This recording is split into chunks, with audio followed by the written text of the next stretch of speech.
بسم اللہ الرحمن الرحیم۔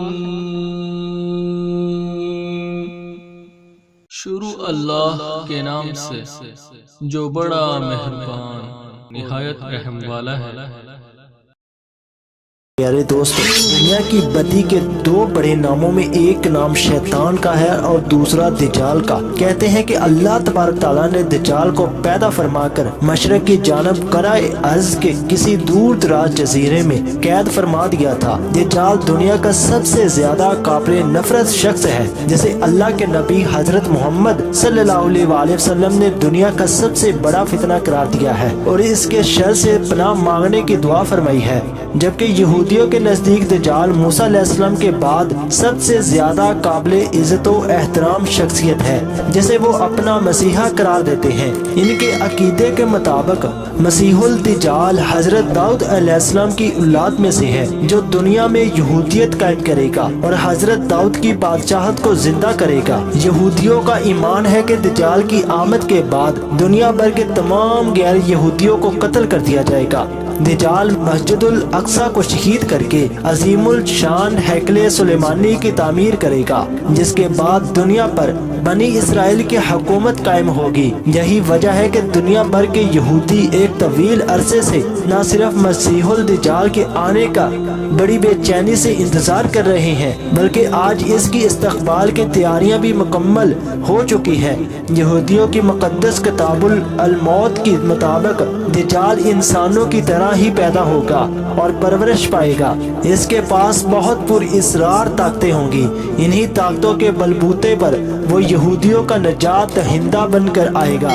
یہودیوں کے مطابق وہ نسل انسانی کا عظیم بادشاہ ہوگا جس کے زمانے میں سارے مذاہب ختم ہو جائیں گے اور پھر یہودیت ہی باقی بچے گی۔ اگر دجال کی آمد کی بات کریں تو یہودیوں کے مطابق دنیا کی عمر 6000 سال ہے جسے وہ جورجین کیلنڈر کہتے ہیں۔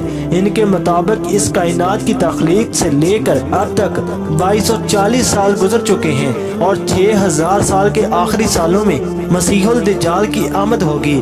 اسلامی کتابوں میں دجال کا تفصیلی ذکر موجود ہے اور اس کی آمد کے تمام پیشن گوئیوں کو بیان کیا گیا ہے۔ دراصل دجال کے معنی عربی میں جعلساز، فریبی، جھوٹے اور گمراہ کن شخص کے ہیں۔ اس بدترین شخص کا نام دجال اس لیے رکھا گیا کہ جھوٹ، دھوکہ بازی اور فریب کاری میں یہ سب سے اول درجے کا ہوگا۔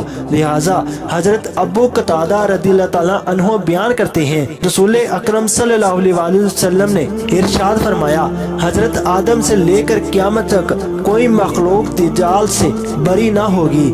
اسی طرح دجال کے حلیے کے متعلق اگر مختلف روایتوں اور احادیث کو جمع کیا جائے تو وہ کچھ یوں بنتا ہے کہ دجال پستہ قدر باری برکم جسم اور مکروہ چہرے والا ہوگا، جس کے بال گنگریلے اور بے ترتیب ہوں گے اور دہانی آنکھ کانی ہوگی جیسے انگور کا ابھرا ہوا دانہ ہو اور دونوں آنکھوں کے درمیان یعنی ماتھے پر کافت لکھا ہوگا۔ اگر خروج دجال کی بات کریں تو یہودیوں کے عقیدے کے مطابق مسیح الدجال روم کے دروازے پر آئے گا۔ وہ بنی اسرائیل کو اپنے ارد گرد جمع کرے گا اور یروشلم کی طرف لے جائے گا۔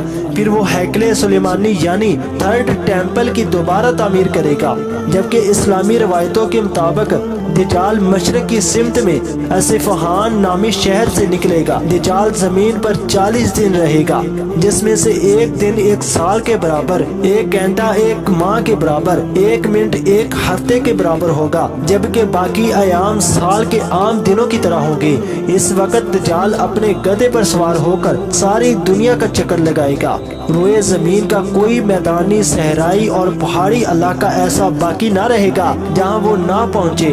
البتہ خانہ کعبہ اور مدینہ پر فرشتوں کا پہرا ہونے کی وجہ سے وہ اس میں داخل نہ ہو پائے گا۔ دجال طرح طرح کے شعبے بازی اور کرشمے دکھا کر لوگوں کا ایمان برباد کر دے گا۔ اس دور میں دجال کے پیروکاروں کے علاوہ باقی لوگ سخت تکلیف میں ہوں گے۔ دراصل بابر کی اسیری اور یہودیوں کے سیکنڈ ٹیمپل کی تباہی کے بعد یہودی اپنے اس مسیحا کا بے صبری سے انتظار کر رہے تھے۔ یہی وجہ تھی کہ جب عیسیٰ علیہ السلام نے خود کو نبی قرار دیا اور لوگوں کو اپنی طرف بلایا تو یہودیوں نے عیسی مسیح کو سولی پر چڑھانے کی کوشش کی، کیونکہ ان کے نزدیک نعوذ باللہ دجال تھے، اور آج بھی وہ انہی خالص مسیح کہتے ہیں۔ دجال کا انجام اور خاتمے کے مطابق اگر روایتوں کو ایک جگہ جمع کیا جائے تو وہ کچھ یوں ہوتا ہے: جب دجال پوری دنیا میں فتنہ و فساد پھیلا چکا ہوگا تو ملک شام روانہ ہوگا، جس کے وہاں جانے سے پہلے ہی حضرت امام مہدی علیہ السلام کو مبعوث فرمائیں گے اور آپ دمشق آ چکے ہوں گے۔ لہٰذا امام مہدی دجال کے ساتھ جنگ کرنے کی تیاریاں مکمل کریں گے۔ اس وقت حضرت عیسیٰ علیہ السلام دو فرشتوں کے کندھے پر آسمان سے دمشق کے جامع مسجد کے مشرقی مینار پر جلوہ افروز ہوں گے اور حضرت امام مہدی سے ملاقات فرمائیں گے۔ امام مہدی نہایت ہی انکساری اور خوش اخلاقی کے ساتھ آپ سے پیش آئیں گے اور فرمائیں گے: یا نبی اللہ، امامت کیجئے۔ لیکن حضرت عیسیٰ علیہ السلام ارشاد فرمائیں گے کہ امامت آپ ہی فرمائے، کیونکہ یہ عزت اس امت کو خدا نے دی ہے۔ بس حضرت امام مہدی نماز پڑھائیں گے اور حضرت عیسیٰ علیہ السلام آپ کے پیچھے نماز پڑھیں گے۔ نماز سے فارغ ہو کر امام مہدی پھر حضرت عیسیٰ علیہ السلام سے کہیں گے کہ یا نبی اللہ، آپ لشکر کا انتظام آپ کے سپرد ہے، جس طرح آپ چاہیں انجام دے۔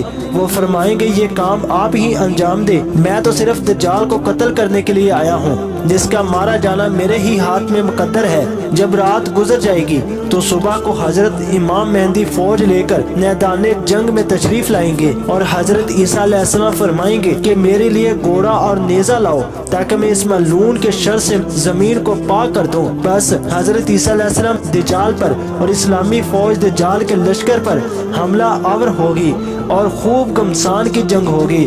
دجال کا لشکر نیست و نابود ہو جائے گا۔ دجال آپ کے مقابلے سے بھاگے گا، آپ اس کا تعاقب کریں گے اور مقام لد تک جا پہنچیں گے۔